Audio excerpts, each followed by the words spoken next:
Hello everyone. So from today we are starting GATE 2024 POQ discussion videos and I am starting with GATE BT 2024 and इस particular video के total 3 से 4 part आएंगे जिनमें से आज इसका पहला पार्ट है एंड रिमाइनिंग पार्ट भी थोड़े थोड़े टाइम गैप में आते रहेंगे। सो चैनल को आप अगर अभी तक आपने सब्सक्राइब नहीं किया है तो ज़रूर से कर लीजिएगा so that you don't miss any of the videos and one more thing is if आप लोगों का रिस्पॉन्स अच्छा रहता है then I will try to cover some papers of GATE Excel also. Okay, so बिना टाइम वेस्ट किए आज का वीडियो स्टार्ट करते हैं. Okay, so first question is in adsorption chromatography the adsorption of uncharted solute molecules onto a silica based stationary phase is by dash. Option A is covalent bonds, option B is electrostatic interactions, option C is ionic bonds and option D is van der Waals forces.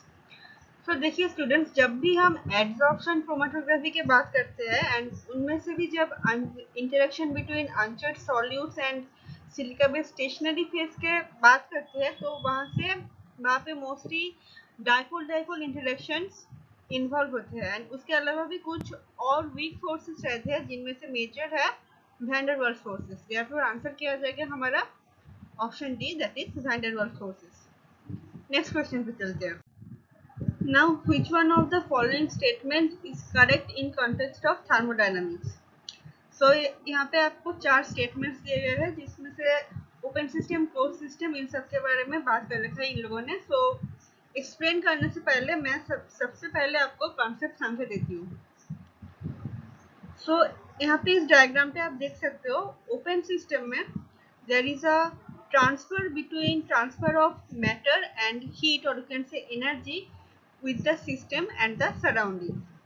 In case of closed system, there is not transfer of matter, but there is transfer of energy with the system and surrounding.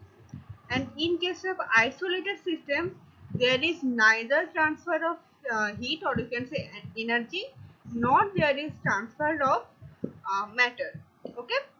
सो ये simple सा concept था. अभी statements पढ़ते हैं.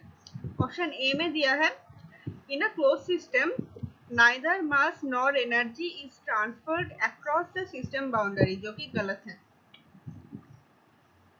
Option B is in a close system both mass and energy can be transferred across the system boundary, again wrong. Option C is the total energy of system is the sum of kinetic and potential energies. No. In case of total energy of the system, there is kinetic energy, there is potential energy, along with that there is a internal energy. So option C भी हमारा गलत हो जाएगा. Option D is in a closed system only energy can be transferred across the system boundary and not mass. This is the actually correct statement. You can see from the diagram itself. Okay, therefore correct option क्या हो जाएगा? Option D. Next question पे चलते हैं. Okay, सो ये question bioprocess से है. थोड़ा सा आपका रेनॉल्ड्स नंबर के बारे में आइडिया होना चाहिए इस क्वेश्चन को सॉल्व करने के लिए. सो क्वेश्चन में कहा है which one of the following statement is correct about the Reynolds number in stirred tank bioreactor. तो स्टूडेंट्स, जब भी हम रेनॉल्ड्स नंबर के बारे में पढ़ते हैं हम मोस्टली दो केसेस के बात करते हैं. One is for pipeline flow and another one is for stir tank flow. So यहाँ पे इन लोगों ने हमसे स्टीयर टैंक के बारे में ही पूछ रखे हैं. सो स्टेटमेंट पढ़ते हैं. Option A is Reynolds number is independent of the viscosity of the medium. नहीं, जो रेनॉल्ड्स नंबर होता है वो inertial force and viscous force के बीच का रेशियो होता है एंड इसके फॉर्मूला में भी हम विस्कोसिटी को पढ़ते हैं. सो देयरफॉर ऑप्शन ए तो हमारा गलत हो जाएगा. Option B is in laminar flow mixing time increases with an increase in the Reynolds number. That is in case of laminar flow opposite, mixing time decreases with an increase of the Reynolds number. So option B भी गलत हो गया. Option C is Reynolds number is inversely proportional to the impeller speed. गलत है. Reynolds number impeller speed के साथ directly proportional होता है, नॉट इनवर्सली. सो सी भी गलत है. Option D is in turbulent flow mixing time is independent of Reynolds number, that is actually true statement. So answer हो जाएगा ऑप्शन डी। अगेन मैं बता रही हूँ आप लोगों को कि ये जो रेनॉल्ड्स नंबर है गेट बीटी के टर्म से काफी ज्यादा इंपॉर्टेंट टॉपिक है। 2024 का क्वेश्चन आप लोगों के सामने है एंड बहुत बार गेट ने डायरेक्टली सारा वैल्यू दे दे के आपसे पूछा है कि रेनॉल्ड्स नंबर का वैल्यू निकालो। सो उसके लिए फॉर्मूला जानना जरूरी है। सो अगर आपको पता नहीं है एंड आप जानना चाहते हो then you can comment down below. I will try to cover this specific topic. ये आई गेस गेट में 2023 में पूछा था, 2022 में भी पूछा था एंड उससे पहले भी एक दो बार पूछा है, मोस्टली 2014 के बाद से। सो यही बात थी। अभी नेक्स्ट क्वेश्चन पे चलते हैं। Okay, the relationship that involves the exchange of nutrients between two different species for their mutual growth is called। देखिए यहाँ पे म्यूचुअल ग्रोथ की बात कर रखा है इन लोगों ने। दैट मीन्स हमें प्लस प्लस टाइप का, मतलब कि जिसमें से दोनों का बेनिफिट होता है उस टाइप का इंटरेक्शन ढूंढना है। ऑप्शन ए में एंटागोनिज्म है, ऑप्शन बी में कॉमेंसलिज्म है, ऑप्शन सी में पैरासिटिज्म है एंड ऑप्शन डी में सिंट्रोफिज्म है। तो आप लोगों के रेफरेंस के लिए मैंने यहाँ पे ये चार्ट रख दिया है। ये जो एंटागोनिज्म है ये एमेंसलिज्म का ही सिनोनिम है। एमेंसलिज्म में क्या होता है, एक ऑर्गेनिज्म का कुछ भी नहीं होता है, वो जिसका नाइदर बेनिफिट होता है नॉट हार्म होता है एंड दूसरा एक ऑर्गेनिज्म रहता है जो जिसका कि हार्म होता है। देयरफॉर इसका इंटरेक्शन क्या होगा, जीरो माइनस टाइप का। नेक्स्ट इंट्रोडक्शन में आपको कॉमेंसलिज्म बोला है। कॉमेंसलिज्म में एक का बेनिफिट होता है एंड दूसरे का कुछ भी नहीं होता है, देयरफॉर ये प्लस जीरो टाइप का इंट्रोडक्शन हो जाएगा। अगेन पैरासिटिज्म की अगर बात करें तो इसमें से एक का बेनिफिट होता है एंड दूसरे का लॉस होता है, देयरफॉर प्लस माइनस टाइप का इंट्रोडक्शन ये हो जाएगा। D is syntrophism. अभी यही ऑप्शन बचा है एंड हमारा करेक्ट ऑप्शन भी है डी। हमारा डी में एक्चुअली म्यूचुअलिस्टिक ग्रोथ होता है एंड ये काफी कॉमन सा एक इंटरेक्शन है माइक्रोब्स के अंदर। यहाँ पे आप लोगों के रेफरेंस के लिए मैंने ये डेफिनेशन ला के रख दिया है, आप वीडियो को पॉज करके पढ़ सकते हो। एंड इफ अगर आप लोगों को मैं इसका एग्जाम्पल बताने जाऊँ तो एग्जाम्पल इज द मिथेनोजेंस। जो मिथेनोजेनिक्स आर्किया होते हैं वो अपने पार्टनर ऑर्गेनिज्म के साथ और पार्टनर बैक्टीरिया के साथ इंटरेक्शन में रह के जो एनर्जी बनाते हैं वो दोनों यूज करते हैं and finally after that interaction methane बनता है।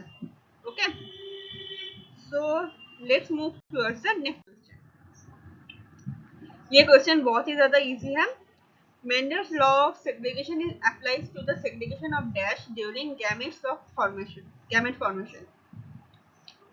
So सभी को पता है, यहाँ पे आंसर आएगा option B, that is alleles of a gene. Mitochondrial genes कोई सेल से नहीं बनता and option C and D भी नहीं आएगा बिकॉज मेंडल को लिंकेज के बारे में कुछ आइडिया नहीं था। Therefore answer is B. Okay, so co-translational translocation of proteins is observed in dash. Option A is endoplasmic reticulum, option B is Golgi complex, option C is mitochondria and option D is paroxysm. So students, co-translational translocation की जब बात होती है तो co-translational translocation of proteins एक ही organelle में possible है और वो है ER। Therefore आंसर क्या आएगा, option A, that is ER। बाकी जितने भी ऑर्गेनेली है, चाहे वो गोल्गी हो, माइटोकॉन्ड्रिया हो, पैराक्सिज्म हो या कुछ भी हो, सारी जगह पे post translational targeting of proteins होती है। सो आप लोगों के लिए यहाँ पे सिग्नलिंग भी मैंने रख दिया है, थोड़ा सा बात कर लेंगे इसके बारे में। देखिए ये हमारा mRNA का ट्रांसक्रिप्ट है जिसके ऊपर यहाँ पर ये राइबोसोम बाइंड है एंड यहाँ से प्रोटीन सिंथेसिस हो रहा है एंड इस एन टर्मिनल पे सिग्नल पेप्टाइड और we can say signal sequence bind है। अभी क्या होता है, साइटोसॉल में सिग्नल रिकॉग्निशन पार्टिकल और एसआरपी प्रेजेंट होता है। अभी ये क्या एसआरपी क्या करता है, ये सिग्नल सीक्वेंस को जीटीपी बाउंड फॉर्म में बाइंड कर देते हैं एंड राइबोसोम क्या करते हैं, राइबोसोम को खींच के यहाँ ईआर पे प्रेजेंट एसआरपी रिसेप्टर के ऊपर ला देते हैं। जब एसआरपी रिसेप्टर के ऊपर बाइंड होता है तब इसका जीटीपी GDP में हाइड्रोलाइज हो जाता है एंड ये यहाँ से डिसोसिएट हो जाता है एंड अगेन फिर से दूसरे किसी और राइबोसोम के साथ जुड़ जाता है एंड उसको लाने का काम करता है।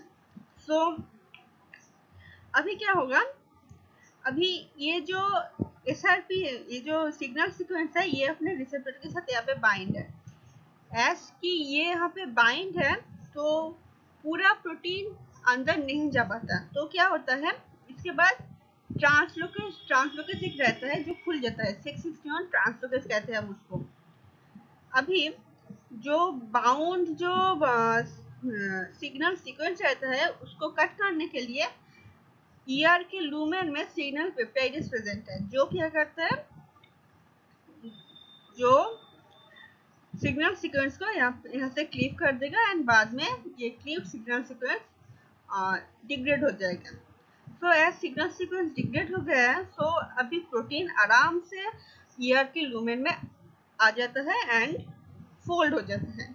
अभी प्रोटीन जब फोल्ड हो गया फिर ये राइबोसोम भी यहाँ से डिसोसिएट हो जाता है और चला जाता है। ओके, सो ये सिंपल सा सिग्नलिंग था।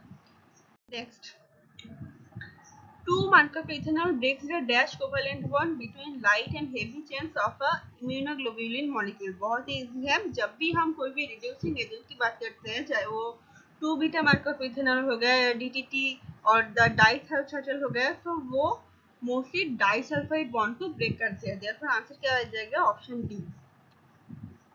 Next, during normal embryonic development of mice paw, elimination of cells from the interdigital space is due to dash। Option A is apoptosis, option B is meiosis, option C is mutagenesis and option D is necrosis।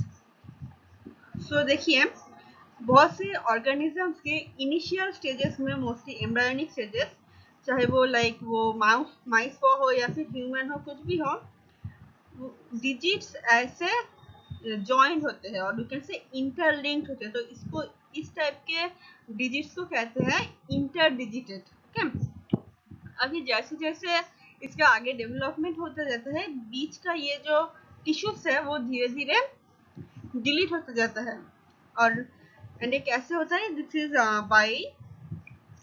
Is in a programmed manner. Okay, so therefore answer क्या हो जाएगा, apoptosis और program cell death, option A. तो यहाँ पे एक अच्छा खासा बड़ा सिग्नलिंग होता है जहाँ पे बोन मॉर्फोजेनिक प्रोटीन्स इन्वॉल्व होता है। ये बोन मॉर्फोजेनिक प्रोटीन्स एक्टिवेट करता है DKK1 को एंड वो DKK1 आके एपोप्टोसिस करवा देता है इन बीच के टिश्यूज का। ओके, जिसके बारे में बाद में कभी कभी बात कर लेंगे। A culture skin fibroblast cell of a goat P was fused with an enucleated ovum of a goat Q. The resultant activated early embryo was then transplanted into a pseudo-pregnant female goat R of the same strain as Q. On completion of gestation complete किया है, a female goat S was born with the exception of mitochondrial DNA. S is a clone of dash। Okay, so mitochondrial DNA के अलावा जो S clone है, जो S बनी है complete development होने के बाद, वो किसका क्लोन है वो हमें बताना है। सो अगर फ्रैंकली देखें तो यहाँ पे इन लोगों ने डॉली द शिप की डेवलपमेंट के बारे में बात कर रखी है, जिसको मैं आप लोगों से एक डायग्राम से समझा देती हूँ। देखिए, इनिशियल स्टेजेस में उन्होंने दो गोट लिया है। एक का नाम उन्होंने P दिया है, जिनमें से उन्होंने स्किन फाइब्रोब्लास्ट सेल्स को आइसोलेट कर लिया है एंड दूसरा एक गोट लिया है जिसका नाम उन्होंने Q दिया है। अभी क्या है, इस P से न्यूक्लियस को आइसोलेट किया गया है एंड Q से क्या हुआ, Q से एक सेल को लिया गया जिसका न्यूक्लियस रिमूव कर दिया गया, मीन्स इन्यूक्लिएटेड कर दिया गया। अभी क्या हो, जो ये इन्यूक्लिएटेड सेल है और ये जो आइसोलेटेड सोमेटिक न्यूक्लियस है, यहाँ पे फाइब्रोब्लास्ट सेल के तौर में बताया गया है, इन दोनों का फ्यूजन हुआ। अभी जो फ्यूजन से जो बेबी बनेगा उनमें से न्यूक्लियर कंटेंट किससे आएगा, P से ही आएगा ना, बिकॉज Q में तो न्यूक्लियस है नहीं, उसमें पहले ही हमने इन्यूक्लिएट कर दिया है। सो क्यू से सिर्फ माइटोकॉन्ड्रिया आएगा। Okay, so Q is a biological mother. अभी क्या हुआ है, ये जो फर्टिलाइजेशन के बाद जो ब्लास्टुला बनेगा उसका कुछ दिन उसका लैब में डेवलपमेंट करवाएंगे। डेवलपमेंट के बाद उसका एक दूसरे गोट के बॉडी पे इम्प्लांट करवाएंगे, जिसको इन्होंने यहाँ पे आर के तौर पे बता रखा है। अभी अभी जो गोट हमारी फाइनल बनने वाली है एस गोट, उसका जेनेटिक डेवलपमेंट में आर का कोई भी रोल नहीं है। ओके, बिकॉज आर का काम है ओनली उसको अपने बॉडी में डेवलप करना एंड बर्थ देना। ओके, तो ये सरोगेट मदर है, इसका बच्चे के जेनेटिक्स में इसका कोई भी रोल नहीं है। रोल बस इन दो पेरेंट्स का है, पी का एंड क्यू का। पी से बच्चे के पास न्यूक्लियस है एंड क्यू से इसके पास क्या है mitochondria. Q is the biological mother of that specific S goat. अभी ये आर के अंदर पूरा एम्ब्रियो का डेवलपमेंट होने के बाद जो गोट बनी उन्होंने उसका नाम दिया है एस।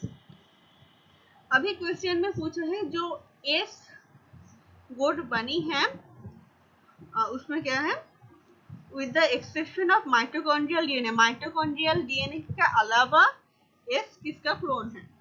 तो माइटोकॉन्ड्रियल डीएनए तो क्यू से आया है, ठीक है, उन्होंने क्यू के अलावा पूछा है, देयरफॉर बी तो नहीं आएगा। एंड न्यूक्लियस किससे मिला है? पी से। पी से इसको न्यूक्लियस मिला है एंड आर से कुछ भी नहीं मिला है। जेनेटिक्स में बच्चे के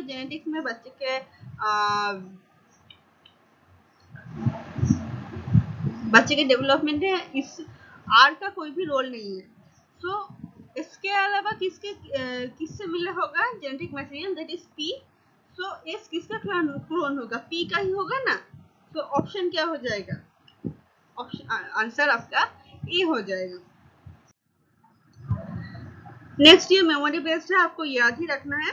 Which one of the following bacteriophages has a genome composed of single stranded circular DNA? So यहाँ पे आंसर आ जाएगा option A, that is 5x174। बाकी के सारे डबल स्ट्रैंडेड हैं। Next is which one of the following is an insect cell line? So option A HEK293, ये human kidney का cell line है। SF19 ये इंसेक्ट का है, इंसेक्ट ओवरी से डेवलप किया गया था इसको। DH5 अल्फा इकोलाई का स्ट्रेन है, जो कि सेल क्लोनिंग में और भी कभी कोई दूसरी जगह ये यूज होता है। ये एक इंजीनियर्ड स्ट्रेन है DH5 अल्फा। चो जो है ये चाइनीज हैमस्टर का क्लोन है, देयरफॉर डी भी नहीं आएगा। सो करेक्ट ऑप्शन क्या हो जाएगा? Option B, that is SF9। So इतना ही करेंगे आज के लिए। रेस्ट ऑफ द क्वेश्चन हम बाकी के वीडियोस में देख लेंगे एंड नेक्स्ट वीडियो में कुछ इनएक्टिव ही रहेगा, न्यूमेरिकल आंसर टाइप क्वेश्चन। तो जरूर से चैनल को सब्सक्राइब कर लेना ताकि वीडियो आप मिस ना करो। And thank you for watching.